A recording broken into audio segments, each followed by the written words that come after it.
She didn't give a damn who was around. Like, she was such a hard girl. Like, she been from the hood.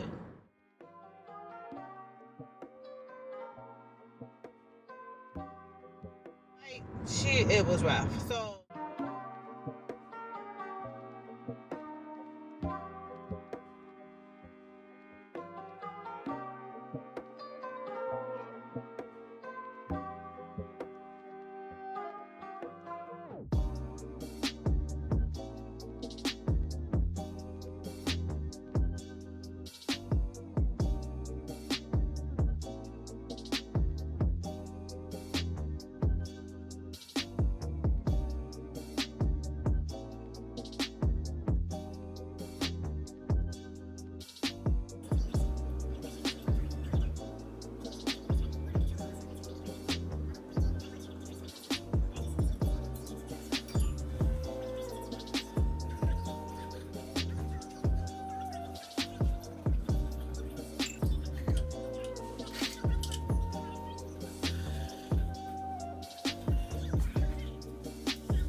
I am so hyped. Listen, I'm finally doing me some damn me time, like staycation, like I really want a vacation, but COVID and Delta variant out there is like super duper real. I'm like, let me stay close to my home base. I ain't need to be getting on no plane or all that kind of stuff. Like, so I just really just want to hang out and just relax. And I thought that I had a plan, which included other folks, but everybody already got their own plan going on. So that worked out. My cousin is gonna come in on Sunday, and him and I are gonna go. We haven't decided if we're doing jet skiing or parasailing yet, but we're gonna do one of those things on Friday, which is today. I thought I was gonna be going out to dinner, but that is not happening again. So I'm just going to take myself out to dinner. Saturday, I was thinking would have been a better jet ski day, but I think I rented some beach chairs. I'm gonna go out to the beach tonight, which I ain't tell y'all why I'm saying that, innit? Okay, let me stop. Okay, so I'm so excited because I'm truly doing a staycation, but if I stay at home, I'm gonna do like 50,000 things at home. So my mindset was, let me try this out. Never did it before. So I'm gonna stay on Wild Dunes, which is a part of Isle of Palms. And my condo is like right on the water.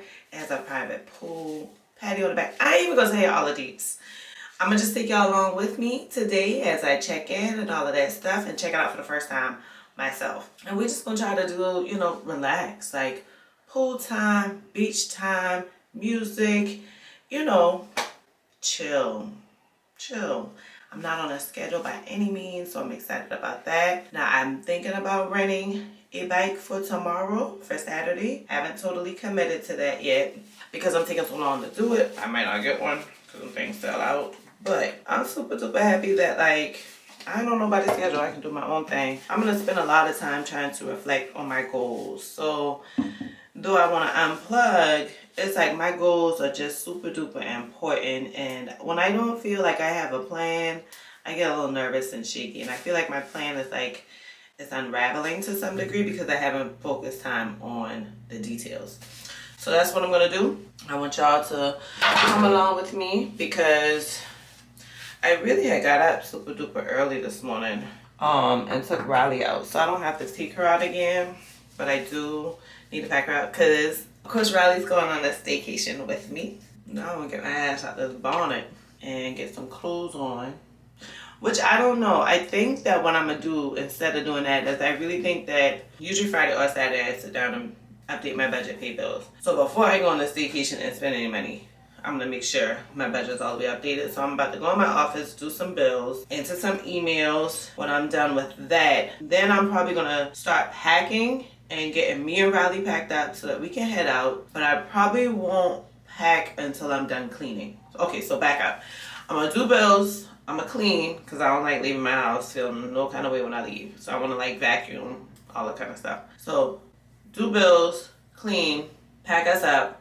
And then I need to go get my screen fixed on my phone because it's just a mess and my phone just be looking a mess. So when I record on it, it be looking bad. So I want to fix that so I can use my phone to help me vlog too. And then when I'm done getting my phone fixed, it should be time to check in. We don't check in until 4. And right now it's 10:30 a.m. So I got time to do my bills. I might work on some of my YouTube goals so I can just implement tomorrow. And then definitely clean, get something to eat before I even leave the house. Then go get my phone fixed. Then check in. Y'all ready? Let's go.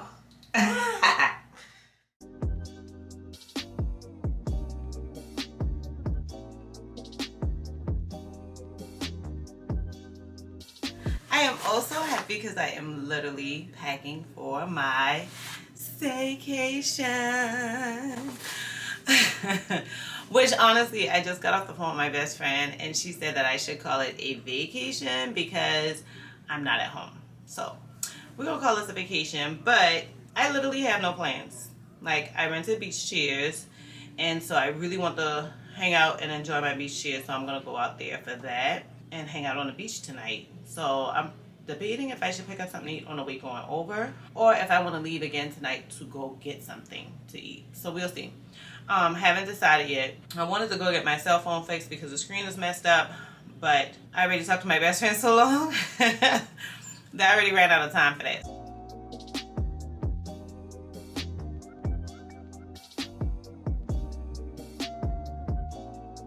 And I'm so excited about this place, so I can't wait to show y'all all about it because it's total relaxed city. Like, I'm super duper happy to go. And it's kind of forced me to say, okay, I need to plan more time to, like, I need to plan my vacations better. Like, if I go ahead and plan them and just book stuff, like book the hotel, book the flight, I will commit. Without doing that, I don't commit. So, I really don't have too much that I need to focus on. I'm gonna put these in my other bag. So I already put a bag in my car that is all of my workout stuff because I probably am gonna go for some runs or do something. Like, it's such a free day. I just want to do whatever. Super excited about my new bag that I'm taking because I bought this bag as a whole bag. If y'all know what whole bag is, you know. But I don't do no whole activities. Like, it just ain't nothing to do. And I just don't have an interest, you know, and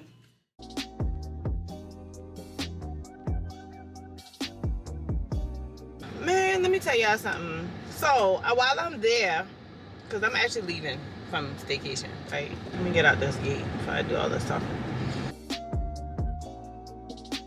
I'm going all through my videos, like starting my editing, right? Because I'm like, well, I may as well get it started. Plus, I ran out of space on my SD card. So I probably need to figure that out. But I had to transfer a whole lot of files so I can get some space.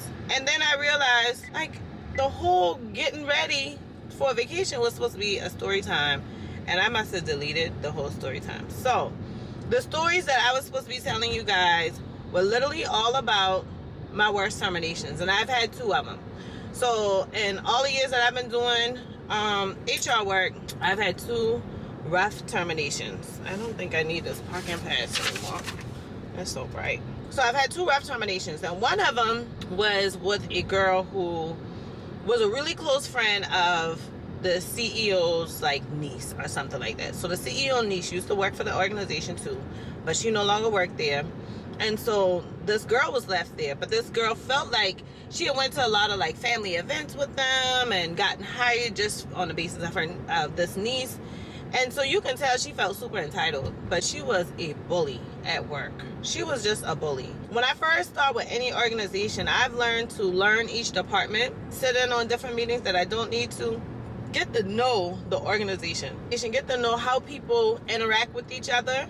Because I always tell people that whenever you're working for any company, people only hiring people because they need to get stuff done to make money. So you all working for the same objective. God damn, Donnie. And so since y'all all working for the same objective, the biggest thing is to, figure out how they all play in together. Y'all can still see Riley back there. But she felt super entitled, and that was her biggest thing. Like, she felt like she can just run some stuff. And with me sitting in meetings, with me learning the organization, different players were aggravated by her bullying and how difficult she was to work with. And they all had said this had grown over time, like it didn't start this way. So it made it really, really difficult. But whenever I work somewhere, people normally get pretty comfortable with me. And then after they get comfortable, they start easing out stuff to see my reaction. If they are getting a favorable reaction or some done about it, then normally they come back like with just juice. Well, it was crazy because other employees were coming back with hardcore evidence information where it was something like we can make a move on, but so was she. And she was saying how she felt uncomfortable and how she felt, but the reasons for her feeling uncomfortable threw me off. She was feeling uncomfortable because she felt like her manager didn't know how to do the job, and that job should be hers, and blah, blah, blah. And now she feel like she's a bitch every day, and da-da-da. And I'm like, man, listen, if you know you a bitch every day, ain't no need to try to blame that on somebody. You're just a bitch every day, and you got to figure it out. Like, fix it. Either fix it or leave. With that whole thing going on, it made it easy. So I told the manager, I was like, listen, let's have a meeting with her. And I think the initial meeting was just to do like an annual review, which was easy. So we're like, all right, let's do this annual review. When we're done with this annual review, I need you to sit down and give her hardcore expectations. I was like, I don't know the job to the T. So I need you to develop ones that are attainable and that she can truly do. So they actually worked together on those. I sat in, had a meeting with the two of them, and we devised some actionable items that she could do to improve over time with her work, productivity, but also with the team. And so we came up with 3 of them, and she had, well, it was more than 3, but we came up with a few of them, quite a few. And the plan was that she got it done within 30 days. Well, she got to like the 25th day and just started blowing it. This just isn't gonna work, and whatever they want to do, they can do. She had done this several times before and still kept her job. But I was just like, nah, sister girl, you got to go. You ain't about to pull my bluff. Like, I tell you, if you don't get your shit together, you was getting terminated. And that's what I did. The plan was that she had gotten 30 days because I told her I literally could give her a week or 2. But I really wanted her to have time to show herself approved. And I terminated her. And I think what made that one so difficult for me is I feel like I'm put in the middle of something. When you work for these organizations that are like family owned or started family owned, there's a lot of personal relationships in those things. Which I personally just feel like, listen, when you got these personal relationships, that kind of showing your cards if you like, oh. So I'm going to just have them take care of it because that's their job.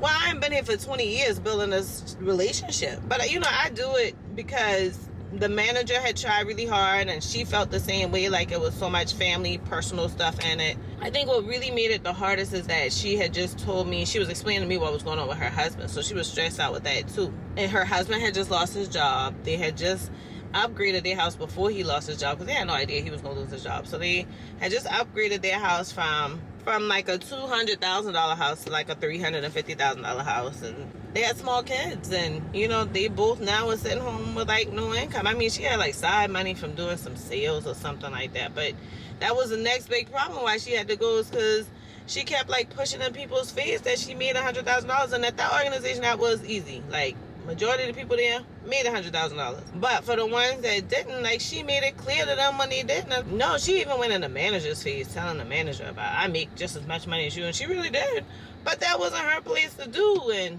she was such a hard bully that it threw me off, that she was like she started crying, like she broke down. But it was weird because she was like, don't touch me, Tamika, I don't want anybody to even see me crying, just forget it, let's not even talk about it. And I was like, but it is what it is, it's life. And she felt some kind of way about it, but it made me cry because I was just like, damn, you had to really see that this ain't right. And I knew she felt it, understood why I did it, because I bumped into her a couple times, like in Target and stuff, and she was like, oh, well, you know, we had some really great conversations, Tamika. You really gave me a lot of insight, and I get it, you were in a tough position, and I was making everybody uncomfortable. But she really had just got to the point where she thought she was too good to get fired. And I'm like, nah, we'll let your ass go. It was just toxic. But that was hard for me because I felt bad that I was really taking food out her mouth. I was putting her in a really rough predicament, but she put herself there too. It's hard because you don't want to let nobody go. You know, I literally like cried with her and cleaned her desk, helped her clean her desk, and got her stuff together. She had no clue that was coming. Like, in her mind, she thought they still weren't going to get rid of her. And so that made for a difficult termination. All right, so I already drove off Wild Dunes. I'm pulling up to the vacation rental office so that I can turn in my pool keys, and then I'm headed to the house. So what I'm gonna do is I'm gonna do another get ready with me and tell y'all about my second worst termination, because that was one of them, but I had one that was way worse than that. And that one probably was rough because it was my first time. That was my first, I feel like that was my first time terminating somebody alone, but not having like a director or somebody to help me with that. So that was my first time, and that one was uncomfortable, and everybody was like, what, y'all fired? Like, it was a big deal. Keep still.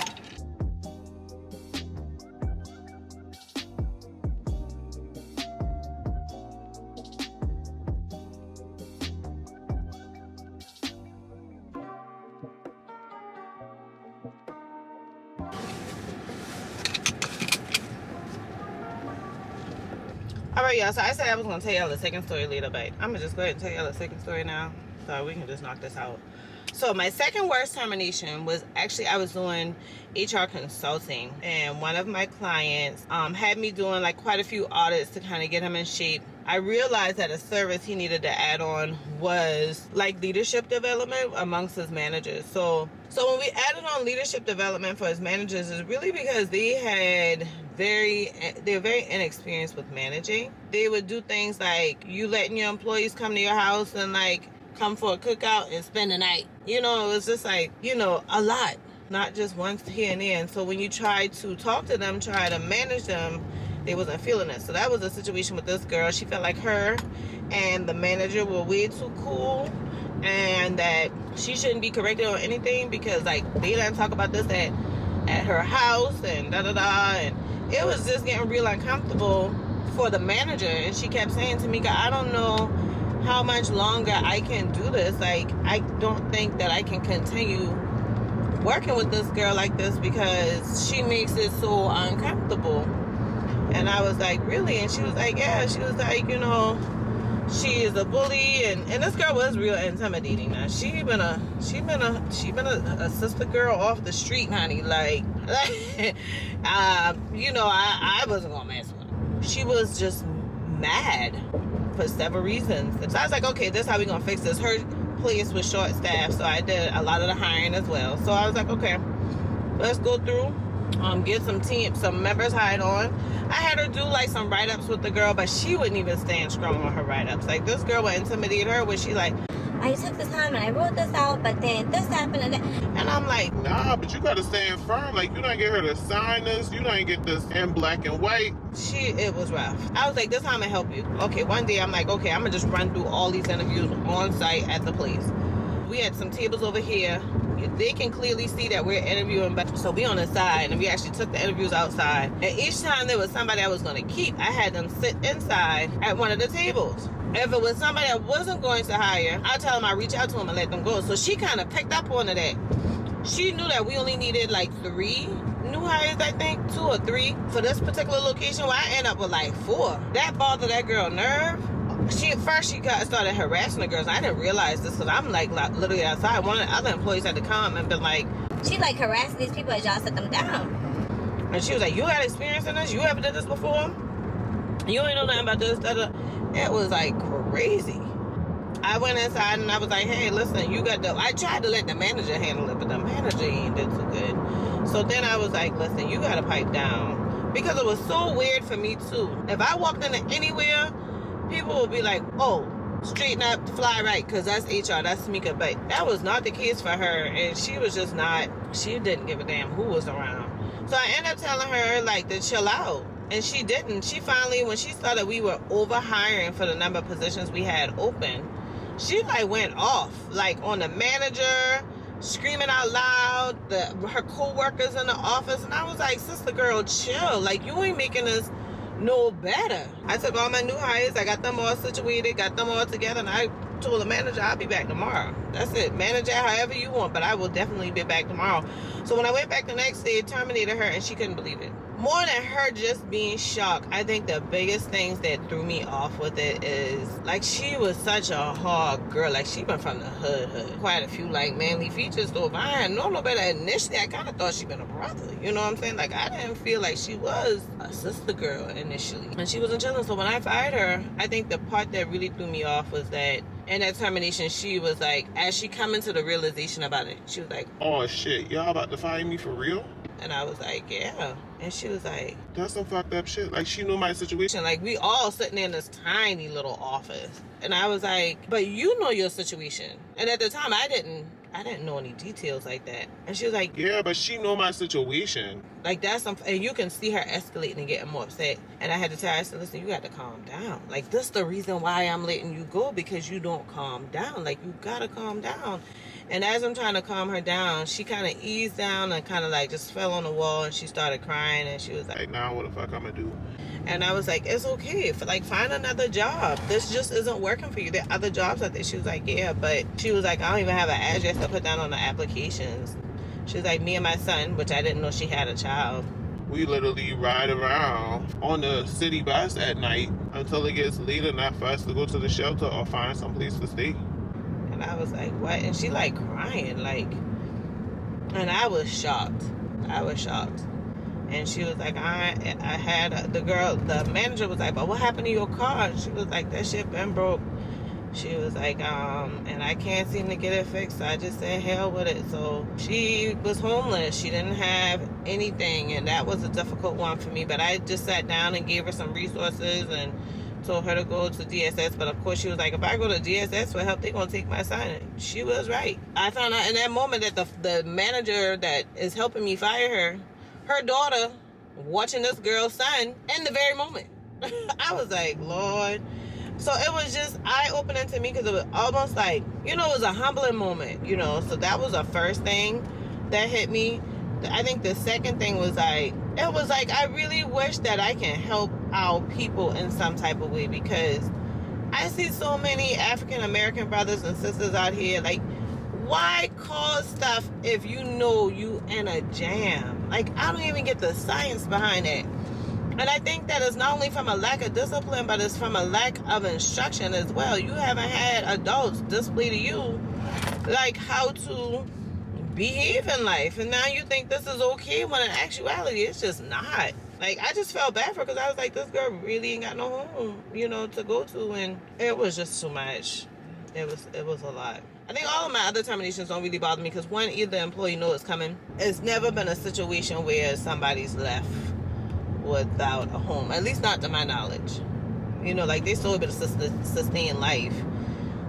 So other terminations haven't been as hard. I just wanted to tell y'all about my hardest terminations, and I'd like to know if y'all think those are hard terminations. Like, do you think those ones are difficult? If you work in HR, can you share some of your, like, difficult terminations and stuff? Because I'd like to know. Like, I feel like I'm kind of being a softie, because I worked in so many industries where either terminations don't happen, people resign before I actually fire them, or we doing a lot of litigation to make sure we're safe, because these people are educated enough to know they can, like, sue the company, or they got the resources to. And y'all, I'm headed back to the house. The next video y'all gonna see is my vacation.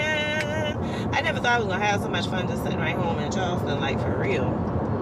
It did not even feel like I was home, but I was. So, but anyhow, I can't wait to see y'all in my next video.